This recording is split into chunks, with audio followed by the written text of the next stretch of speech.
अगर आपका भाई प्रधानमंत्री होता तो क्या आप पतंग बेच रहे होते या फिर पेट्रोल पंप पर अटेंडेंट या किसी गौशाला में हेल्पर होते? अगर आपका बेटा प्रधानमंत्री होता तो क्या आप लाइन में पैसे लेने के लिए खड़ी होती?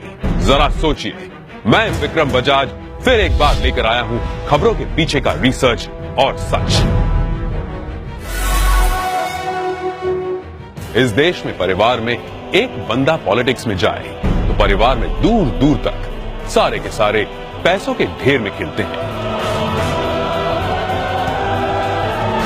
तभी आज हमारे पास हैं एक ऐसे नेता जो देश की सियासत की सबसे ऊंची कुर्सी पर बैठे हैं, लेकिन उनका परिवार कैसी आम जिंदगी जी रहा है। नरेंद्र मोदी के बड़े भाई सोम भाई मोदी खुद तो मानते हैं कि वो नरेंद्र मोदी के भाई हैं, पर उन्हें पता है कि प्रधानमंत्री के लिए सिर्फ 125 करोड़ देशवासियों में से एक है। छोटे भाई पंकज भाई गुजरात सरकार के माहिती विभाग में साधारण सी नौकरी करते हैं। दूसरे बड़े भाई अमृत भाई एक प्राइवेट कंपनी में फिटर के तौर पर रिटायर हुए हैं। आज भी उनके परिवार में से किसी ने एरोप्लेन अंदर से नहीं देखा।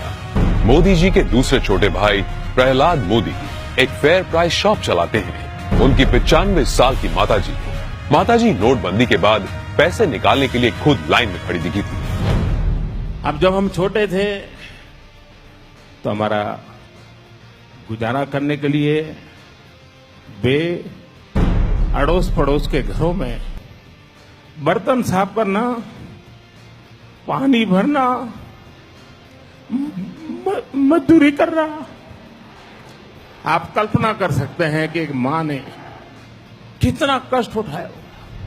नरेंद्र मोदी के चचेरे भाई अशोक भाई 8 बाय 4 फीट के किराए की दुकान में पतंग पटाखे और नाश्ते बेचते हैं। बड़े चचेरे भाई भरत भाई एक पेट्रोल पंप पर अटेंडेंट है और उनकी पत्नी रमीला बहन बड़नगर के अपने छोटे से घर में ही खाने का सामान बेचती है। मेरे देशवासियों, मैंने घर, परिवार, सब कुछ देश के लिए छोड़ा है।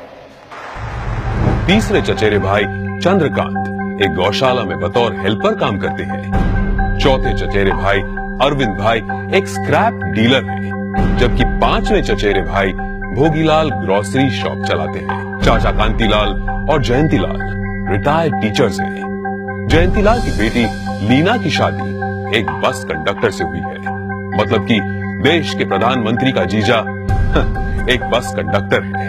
अरे हम तो फकीर आदमी हैं, झोला लेके चल पड़ेंगे जी।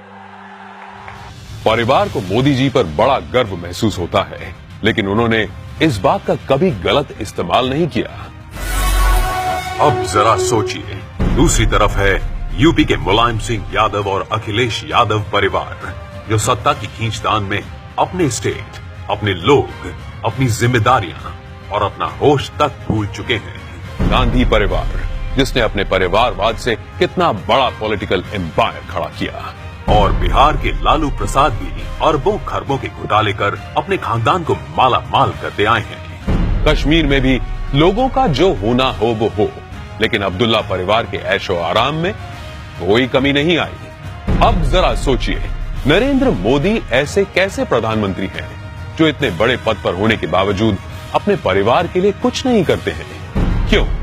जवाब साफ है, ये 25-50 लोग नहीं बल्कि 125 करोड़ भारतीय ही उनका परिवार है। 125 करोड़ देशवासियों में एक मोदी होगा, उससे ज्यादा कुछ नहीं हो। अपने आप को पूरी तरह खपा दूं, आहूत कर दूं, तो उससे बड़ा जीवन का आनंद क्या होगा? जरा सोचिए, क्या देश को ऐसा निस्वार्थ प्रधानमंत्री कभी मिला है या तो कभी मिलेगा? ये जरा सोचिए।